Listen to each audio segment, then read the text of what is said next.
नमस्ते। आप सभी से अनुरोध है कि कृपया हमारे चैनल को सब्सक्राइब करें और वीडियो को लाइक भी करें। डबल धमाका, गणतंत्र दिवस का, रिपब्लिक डे का डबल धमाका। पहला धमाका जानिए कि आज है बम्पर कुर्ता सेल। आज ही है, बस रात के 12 बजे तक। और उसके क्या डिटेल्स हैं वो आप जाएं नीचे और क्लिक करें, धर्मापड़ा पर जाएं हमारे मर्चेंडाइज स्टोर पर, वहाँ आपको सब पता चल जाएगा। दूसरा बड़ा धमाका, दी जयपुर डायलॉग्स कोंकण समिट मुंबई। जी हाँ, 21 मार्च 2026 21 मार्च 2026 को है। रजिस्ट्रेशन आरंभ कर दिए गए हैं और अर्ली बर्ड डिस्काउंट है 31 तारीख तक। पुनः नीचे जाइए, क्लिक कीजिए डिस्क्रिप्शन पे। बात करते हैं आज के एक महत्वपूर्ण घटनाक्रम की, जिसमें रिपब्लिक डे में आपने देखा होगा कि ये दो चीफ गेस्ट आए। एक यूरोपियन यूनियन की जो सीईओ है उर्सुला वॉन डर लायन, और दूसरे एंटोनियो कोस्टा जो कि यूरोपियन काउंसिल के अध्यक्ष हैं। तो भाई अब ये यूरोपियन काउंसिल क्या है, यूरोपियन यूनियन क्या है, थोड़ा सा मेरे विचार से आपको जान लेना चाहिए, क्योंकि बहुत बड़े बड़े सौदे होने वाले हैं और वो सौदे होंगे। आपको पता है कि यूरोप जो है वो भारत की 90% वस्तुओं से टैरिफ ख़त्म करने वाला है। पहले एक थोड़े बहुत मिला कोई 3% हमारी वस्तुएं हैं, उन पर जनरलाइज सिस्टम ऑफ प्रेफरेंस लागू होता था, जिसका आपने देखा होगा 2-3 दिन पहले कहा उन्होंने कि हमने उसको निलंबित कर दिया। और निलंबित इसलिए कर दिया कि वो सारा का सारा सब्स्यूम हो रहा है इसमें, आपके यूरोपियन यूनियन के साथ में जो हमारी एग्रीमेंट हो रहा है, फ्री ट्रेड एग्रीमेंट हो रहा है, FTA बोल रहे हैं उसको। तो उसके साथ में डिफेंस डील भी हो रही है। तो हमारे डिफेंस डील करने के लिए साहब एंटोनियो डी कोस्टा जी भी आए हुए हैं, वो यूरोपियन काउंसिल के हैं।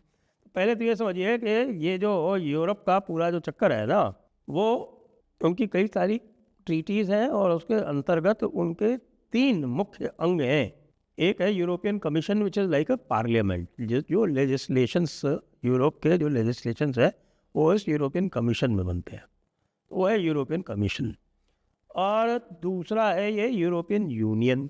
यूरोपियन यूनियन जो है वो इनके जो इकोनॉमिक और कमर्शियल जो मैटर्स हैं उनको सबको देखती है।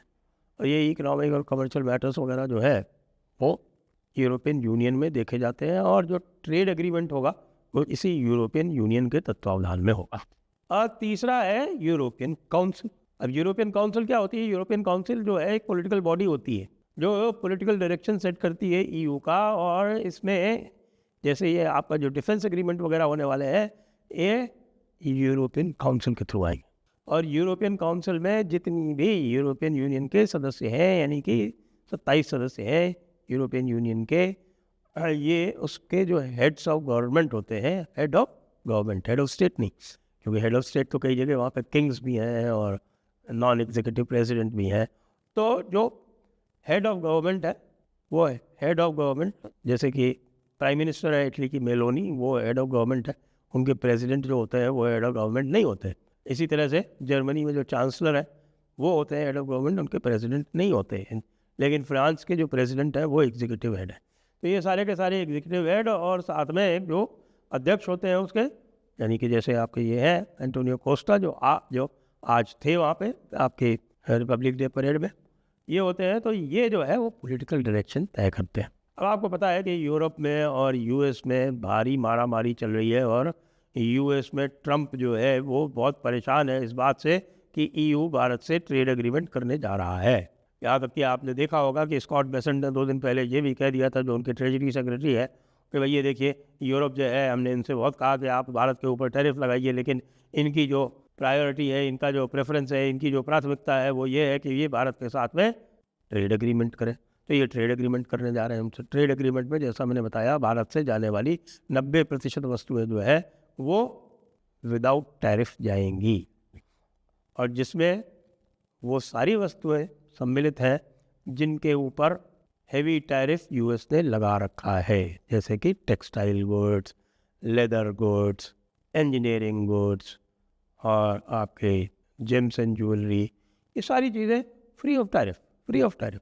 और यूरोप से हमारे यहाँ सारी चीज़ें free of tariff except dairy and agriculture. अब आपको ये बताया कि 18 ट्रिलियन डॉलर की, बल्कि 19 ट्रिलियन डॉलर की इकोनॉमी है यूरोप की, जो कि यूएस के लगभग बराबर ही है। यूएस की कुछ लोग 21 ट्रिलियन डॉलर बोलते हैं, कुछ 20 बोलते हैं, जैसी भी है। तो वो ये मानिए कि दोनों बराबर बराबर कोई बड़ी इकोनॉमी है। यूरोप में तो थोड़ी तमाशेबाजी, जो वोकिज़म है वो ज़्यादा है। जैसा आप वो उनके ग्रीन रेगुलेशंस वगैरह हैं, उन ग्रीन रेगुलेशन से कंप्लाई करना पड़ेगा, लेकिन ग्रीन रेगुलेशन से तो भारत पहले से ही कंप्लाई करता है, क्योंकि भारत में ही सबसे अधिक इस समय सोलर पावर का काम चल रहा है। यद्यपि भारत अभी नंबर 1 पे नहीं है, नंबर 1 पे चाइना है, लेकिन जिस रफ्तार से भारत में काम चल रहा है वो हो सकता है कि चाइना को बीट भी कर दे। हालांकि मुश्किल है कि चाइना जो है वो 500 गीगावाट से आगे निकल चुका है। हमारा टारगेट अभी 500 गीगावाट का है, लेकिन जितनी तेज़ी से काम चल रहा है मुझे कोई इसमें संदेह नहीं कि बात और भी आगे निकलेगी। अब आते हैं इसके ओवरऑल इम्पैक्ट पे। क्यों? क्योंकि जो डिफेंस एग्रीमेंट हो रहा है उसको लेके तो भाई अमेरिका में पूरा हड़कंप है। ये मैं पहले भी आपको बता चुका हूँ थोड़ा सा। अब मैं इसके ऊपर थोड़ा और एम्पलीफाई करूँगा, और ख़ास तौर से कि बातचीत जो चल रही है वो बहुआयामी चल रही है। और बहुआयामी में ये है कि जो हमें पता चल रहा है, क्योंकि उसके डिटेल्स इतने आउट नहीं किए गए हैं, वो ये है कि यूरोप जो है वो भारत को एक मैन्युफैक्चरर के रूप में देखता है कि भारत से बहुत सारी जो चीज़ें वो वहाँ नहीं बना पा रहे हैं, उनको महंगी पड़ती है, तो भारत बना के देगा। जैसे कि एम्यूनिशन, गोला बारूद, एम्यूनिशन जो भारत में बनता है वो वहाँ से 50% सस्ता पड़ता है, तो इसलिए वो एम्यूनिशन भारत से लेना चाहते हैं। भारत कहता है कि भैया खाली हम एम्यूनिशन थोड़ी बना कर देंगे, हम तो आपको एयरक्राफ्ट, पनडुब्बी, ये सब हम बना रहे हैं, हम बना के दे सकते हैं, और आपसे सस्ता भी पड़ेगा। इसीलिए भारत ने भी एक काम किया है कि भारत ने अब रक्षा क्षेत्र की जो कंपनियां हैं उसमें 74% तक इक्विटी का, विदेशी इक्विटी का, यानी विदेशी जो कंपनीज हैं वो 74% तक के शेयर ले सकती हैं, ऐसा प्रावधान कर रहे हैं। अभी तक 49% ही है। 49% का मतलब हुआ 51% तो भारतीय कंपनियों के पास में है, तो वो भारतीय नियंत्रण में है। लेकिन 74% पे भी भारतीय नियंत्रण रहता है, क्योंकि किसी भी मेजर डिसीजन के लिए अंडर कंपनी लॉ कोई भी मेजर डिसीजन होता है तो उस मेजर डिसीजन में उनको 3/4 मेजॉरिटी चाहिए होती है। तो वो 3/4 मेजॉरिटी तभी मिलेगी जब उनके पास 76% हो। तो 76% नहीं दे रहे, 74% ही दे रहे। एक इंडियन पार्टनर रखना पड़ेगा, और उस इंडियन पार्टनर के माध्यम से भारत की जो सामरिक नीतियां हैं उनका पालन करवाया जा सकेगा। तो इतना जो है वो प्रिकॉशन भारत ने ले लिया है। एक और महत्वपूर्ण क्षेत्र पता चला है जिसमें कि कोऑपरेशन के लिए बड़े तत्पर हैं यूरोप वाले, लेकिन भारत जो है वो थोड़ा सावधानी से कदम रख रहा है, और वो है इंटेलिजेंस शेयरिंग। क्योंकि भाई यही यूरोप के देश हैं जिन्होंने 300-400 साल तक पूरे विश्व में लूट मार की थी, क्योंकि इनके पास जो थे हथियार बेहतर थे, और उन हथियारों की वजह से इन्होंने पूरी सभ्यताओं को नष्ट कर दिया। अमेरिका जो है, जो आज का यूएसए है, उसकी सभ्यता को नष्ट किया इन्होंने। दक्षिण अमेरिका की माया सिविलाइजेशन, एज़टेक सिविलाइजेशन, इनका सिविलाइजेशन, इन सबको नष्ट किया इन्होंने। पूरे दुनिया को इन्होंने अपना गुलाम बनाया। जहाँ जहाँ गए उन्होंने वहाँ लोगों से गुलामी कराई, और कुछ तो इसमें बहुत क्रूर भी थे, जैसे पुर्तगाल वाले। तो पुर्तगाल वालों का, जो पोर्चुगल जिसको बोलते हैं अंग्रेज़ी में, वो पोर्चुगल वालों ने गोवा में क्या किया सब जानते हैं।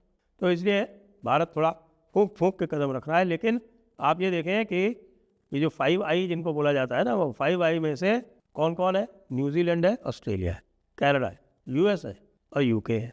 इनमें से यूके से एफटीए हो गया, ऑस्ट्रेलिया से हो गया, न्यूजीलैंड से हो गया, कनाडा से हुआ चाहता है, ठीक है। और ईयू जो है वो अब अलग से आ रहा है।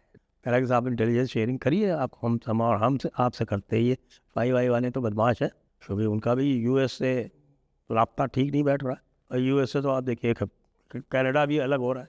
तो अब ईयू वाले भारत के साथ में इंटेलिजेंस शेयरिंग पैक्ट भी करना चाहते हैं, और यदि वो हो गया तो अंकल सैम तुम ये समझ लो कि तुम जो ये बदमाशियाँ करते रहे हो ना यहाँ तक, इतने दिनों तक, वो फिर अब आपको बहुत महंगी पड़ेंगी। लेकिन रूस का एंगल भी है, रशिया का भी एंगल है, इसलिए ये अभी चल रहा है। डिफेंस पैक्ट के साथ तो नहीं होगा, लेकिन इस पर भी काफ़ी बातचीत चल रही है। जय हिंद, जय भारत, वंदे मातरम।